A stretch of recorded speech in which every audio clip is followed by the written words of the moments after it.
Many years have passed since Moses, at the age of 120, died without seeing the Promised Land, and since Jehovah caused the walls of Jericho to collapse, allowing the Hebrew tribes, led by Joshua, Moses' successor, to enter the city, destroy and raze it to the ground, and to kill all the inhabitants of Jericho without distinction.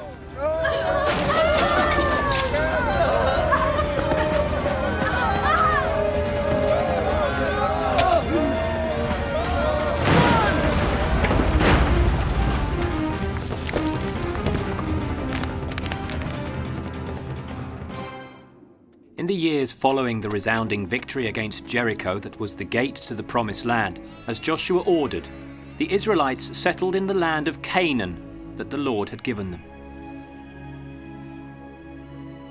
While many of them still lived in camps of tents like nomads, shepherds and merchants, others became farmers and artisans. They constructed villages and cities and lived in houses built with stone and clay bricks. When he was 110 years old, Joshua, son of Nun, faithful servant of Jehovah, died. The elders of his people wept for many days the loss of their commander, the successor of Moses.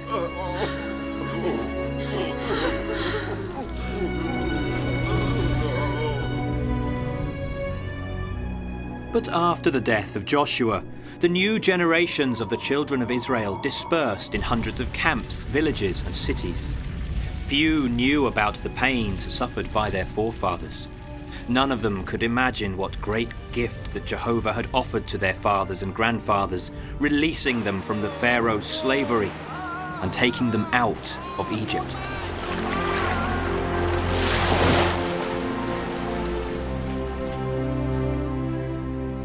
Following the example of nearby peoples, many abandoned the God of Abraham, Isaac and Israel, who released their fathers to give their sons the possibility to be free men, and they began to worship the god Baal.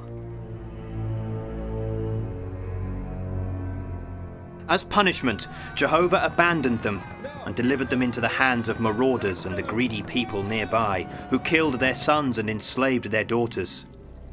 When they were tired from their troubles, the children of Israel cried for their sins. So Jehovah sent judges among them, righteous men to lead the tribes of his people towards salvation. Jehovah blesses you, Joseph. Where are you going, Caleb? To remind everyone that in heaven there's a Father who loves them. They forgot him, and now they're crying. They have to remember him, otherwise there'll be trouble. May Jehovah guide your footsteps. Good luck, Caleb. In the meantime, the Israelites sang and danced to pay homage to the great god Baal, who took the place of Jehovah in their hearts.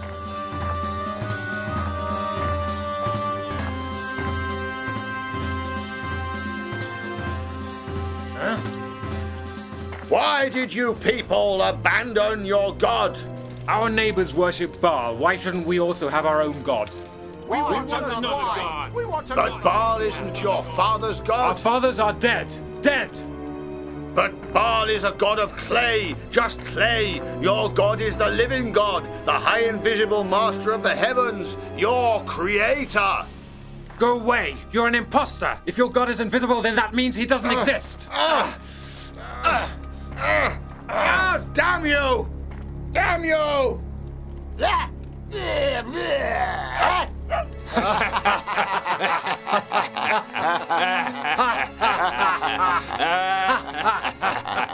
This unfaithful behavior of the Israelites aroused Jehovah's anger, because many of them not only did not respect Moses' law, but even continued to worship Baal and other gods made of clay and stone, venerated by the nearby people. Where did he go? He went that way.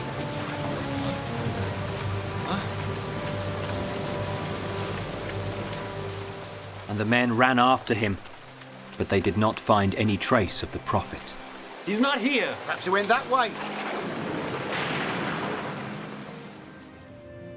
And the children of Israel continued doing what is evil in the sight of the Lord, regardless of the consequences. And then the Lord said, Because this nation violated the covenant I established with their fathers, and they didn't obey to my voice, I won't chase any more before them any of the nations that Joshua left when he died. So through their means I'll test the Israelis to see if they follow the path of the Lord, and will walk on it as their fathers did, or not. And the Lord tested the Hebrew people once more. He just wanted the new generations of the children of Israel to know and learn war, at least those that had not seen it before.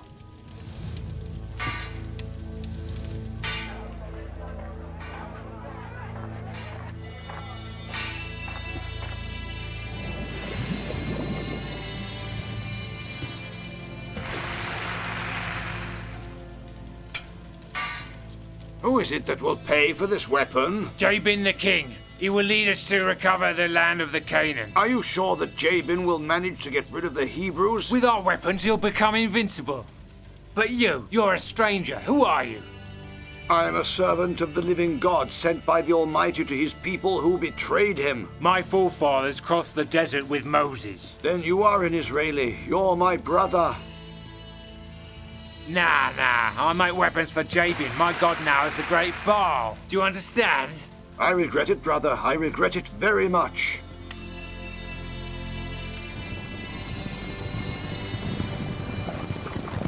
To punish his people, Jehovah decided to deliver them into the hands of their enemies. When Jabin, king of the Canaan, sent against them a mighty army, the Israelites thought the day of their doom was near, and they were afraid. Then Jehovah felt sorry for his people and chose Deborah, wife of Lapidot, a righteous woman, as judge and prophet to save the people of Israel and bring them back to their faith in the Lord. I owed some money to my brother, but I couldn't pay him. Then my brother stole my flock and took my only son, a 12-year-old child, to make his slave. Why did you steal from your brother? From his garments, I see that he's poor, but not a wretch.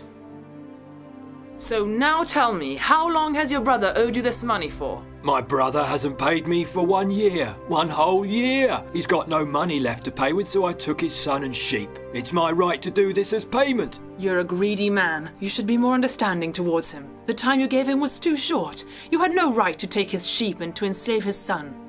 But I'll invest what I've taken from him. He won't die of hunger. He's just weak and miserable. He deserves no more.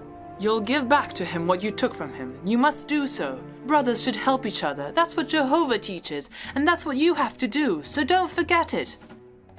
But I only took what belonged to me. Nothing more, nothing less. You must have mercy on him. You'll give him back his son and the sheep you took. As for you, you'll only keep 4 sheep and a ram. But I'll be ruined.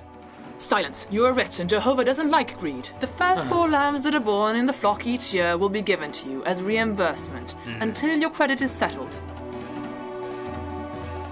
Thank you, Deborah.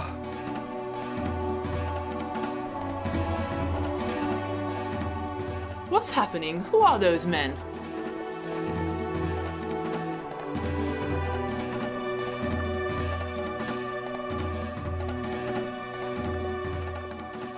Jabin, the king of the Canaanites, is coming toward our tents and villages with 900 chariots and thousands of warriors.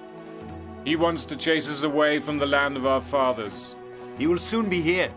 Call Jehovah for help. Why don't you turn to Baal? Caleb! Caleb, dear brother. The people of Israel have finally decided to ask Jehovah for mercy. Then let Jehovah have pity for them, for their children, their women, and their flocks. I saw them preparing weapons for their king's army. Brother, do you know who will lead the king's army against us? Sisera, the commander. Sisera the butcher. Take my horse, Caleb, and go call Barak, son of Abinoam. Tell him to come quickly, because the Lord, God of Israel, orders it. Caleb galloped for days and days, crossing mountains and valleys to reach Barak in his land.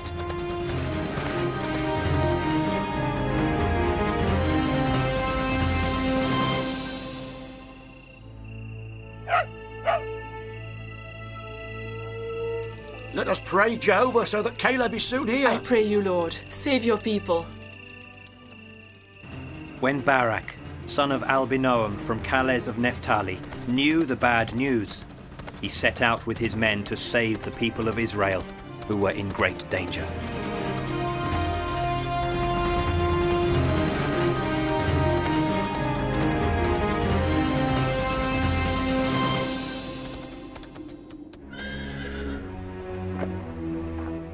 Why do you want me to face the king's army?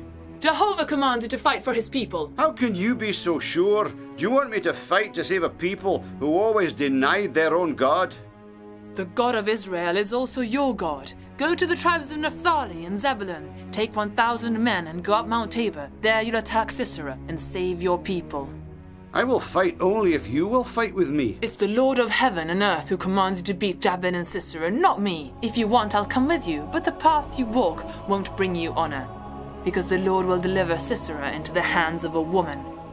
You will fight, Barak, but the honor of victory will not be yours. Even if the honor of victory won't be mine and everybody will say so, you'll come with me. I won't go to fight alone. But it's He, only He, Jehovah, the invisible, mighty God who commands you, not me. Doesn't matter, Deborah, because who will win is Jehovah and only Him.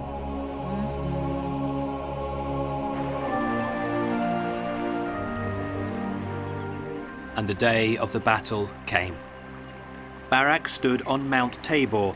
Near to him there were Deborah and 10,000 men, waiting for the start of the fight.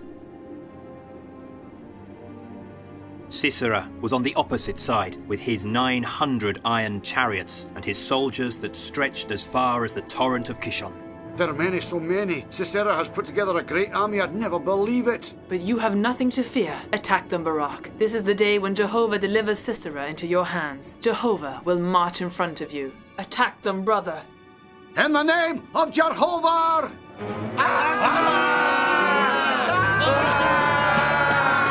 The Hebrews are attacking us. And we will crash them. Archers, fire your arrows!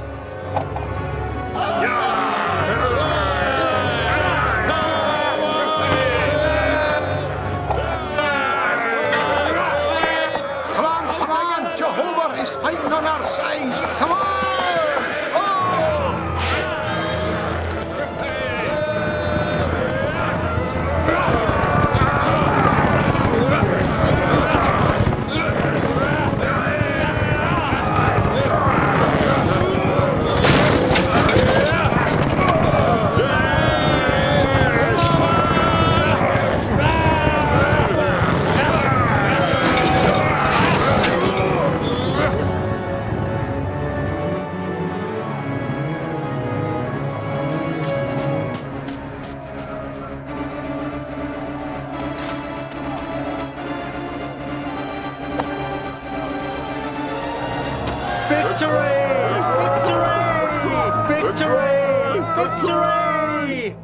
The battlefield was covered with enemy bodies. Just one was still alive. It was Sisera.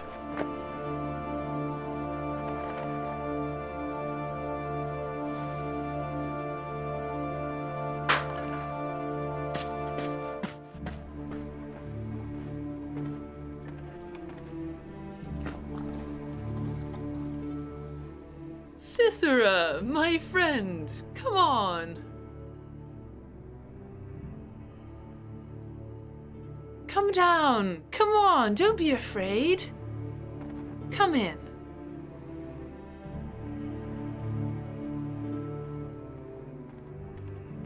Here. Thank you, Giles. Stand at the entrance of the tent, and if anybody comes, tell them you haven't seen anybody.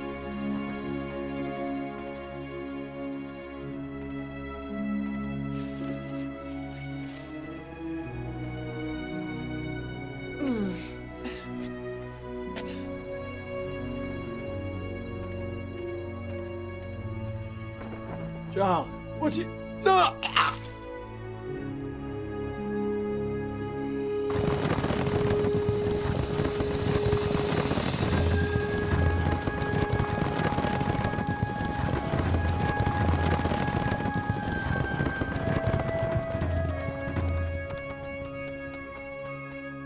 Barak, the great commander, why are you here? My husband has always been a friend of yours. Jael, I'm looking for a man.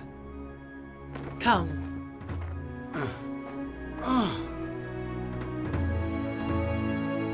Why'd you do that, Jill? Why did you do that? He was just a poor defeated man who was tired of living.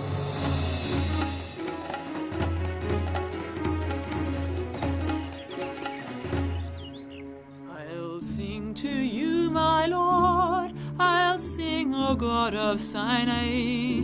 When you set forth from Seir, when you marched from the lands of Eder, the earth trembled, the sky tumbled, the clouds poured rain. In front of you, my Lord, in front of you, O God of Sinai. The children of Israel lived in peace in the land of Canaan for over 40 years, but some of them went back to worshipping the god Baal. Then the Lord delivered them into the hands of the people of Midian who lived southeast of the Dead Sea. When the people of Israel sowed and wheat started to grow, the Midianites, together with the Amalek, the children of Amalek who came from the southwest, and the Arabs who came from Transjordan, all plundered Israel as far as Gaza. The marauders came in thousands from their territories, plundering and devastating the land that Jehovah had given to the Hebrews. When the downfall of the Israelites was complete, Jehovah heard their cries of pain, and as he did with Deborah, he once more sent them a new prophet. Who are you?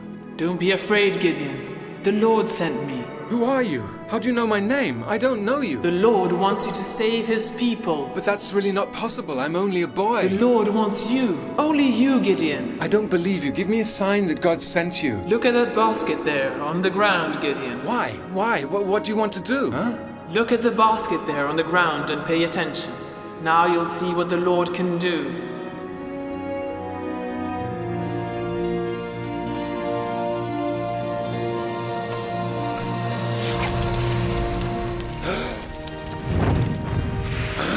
Only the Lord can perform such miracles. Gideon, it's the Lord commanding you. Tonight, take 2 steers with you and... Gideon started his work as the Lord told him, but he didn't dare do it during daylight. Because he was afraid of his father's house and of the people of the city, he worked by night. The Lord told Gideon, Take your father's steer and a second one 7 years old. Demolish your father's altar of Baal. Destroy the idol next to it, and with the same stones build an altar to the Lord, to your God. Place everything in the right order. Then prepare the altar for the Holocaust. Take the second steer and offer it to me, your Lord, using the wood of the idol you destroyed.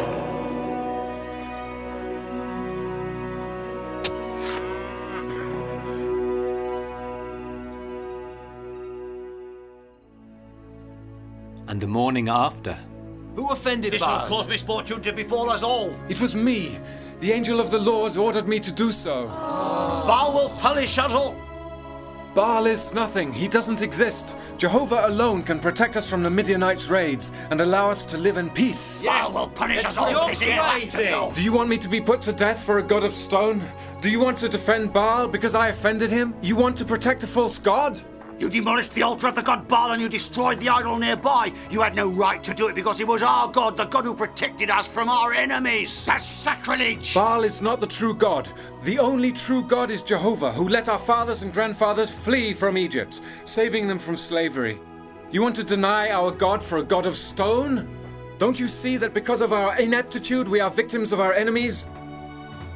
God chased our oppressors away from us and gave us a homeland. And we, what have we done? We've worshipped other gods instead of him. And we let Israel be brought to ruin by Midian. Gideon is right. We sinned against God and he abandoned us to our destiny. We've got to return to God. It's your fault if we get into trouble. If Baal is a true God, let him defend himself because my son has broken down his altar. Let's get back to our true God, and he'll help us. He'll defend us. Jehovah will help us. He will free us of our enemies, and we will be a great people. May Jehovah be blessed!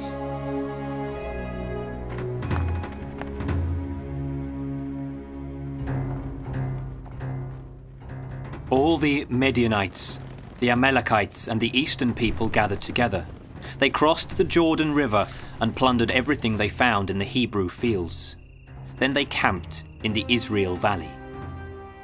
But the Spirit of Jehovah possessed Gideon, who played the trumpet to summon the Ablazariti.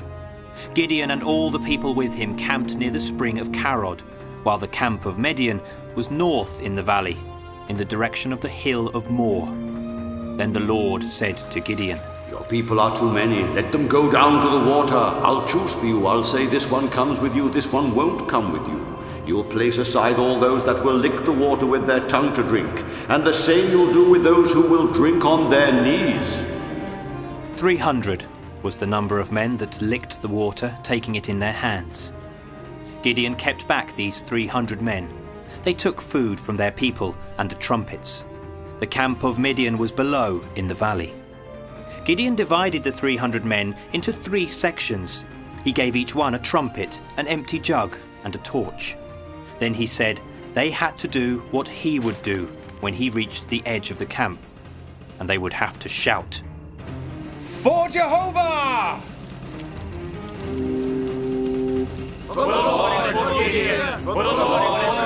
Gideon and 100 men arrived at the edge of the camp. He blew the trumpet and they broke the jugs. The other 2 sections did the same. Then all together with their left hand they took their torches, while they kept the trumpets in their right hand and played them. Then they shouted, The sword of the Lord for Gideon! The Midianite soldiers went mad with the sound of the trumpets. They turned their swords against their own companions, killing them. The Midianites' army fled in panic, and the Israelis advanced to capture land as far as the Jordan River. The people asked Gideon to become king of Israel, but he replied, Only the Lord can be the king of Israel.